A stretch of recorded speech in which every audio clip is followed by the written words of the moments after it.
दोस्तों अब हम पहुंच चुके हैं लेह के एयरपोर्ट पर। अभी हम जब दिल्ली से निकले थे तो काफ़ी जो दिल्ली के जो एयरपोर्ट पर काफ़ी सिक्योरिटी टाइट थी, लेकिन यहाँ लेह देखा जाए तो बड़ा शांत एरिया है।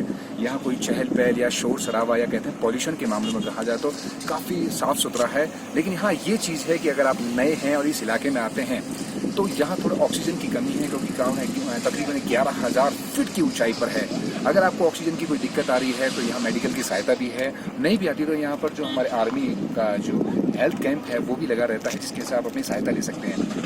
एक चीज़ बात यहाँ बस देखने वाली बात है, अगर आप बस से या आप किसी और से आते हैं तो काफ़ी लंबा और हैट्रिक शेड्यूल हो सकता है, क्योंकि रोड पर चलना, ये चलना, पहाड़ी के देखते रहना तो काफ़ी कहते हैं लोगों को कई जगह उल्टी भी होने लग जाती है, कई परेशानी भी हो जाती है। लेकिन अगर मैं तो आपको सजेशन दूंगा कि फ़्लाइट से आइए, क्योंकि अगर आप ट्रेन से या फिर आप बस से आते हैं तो खर्चा उतना ही आसपास लग जाता है, क्योंकि टैक्सीज का ये मिला के सब कुछ मिला के तो खर्चा उतना पड़ता है। अगर आप प्लेन से आते हैं, पहली बुकिंग कर लेते हैं तो 3,000 के आसपास का इसका खर्चा आता है। और खर्चे के आप 1.5 घंटे, मात्र 1.5 घंटे आपको पता भी नहीं चलेगा। लेकिन अब जब से आप प्लेन के ऊपर से आप जाते हैं तो नीचे का जो हसीन वादियाँ होती हैं, पहाड़ों के ऊपर से जो आपका प्लेन गुजर रहा होता है, नीचे बर्फ़ जमी होती है, वो एक देखने लायक मनमोहक नज़ारा होता है।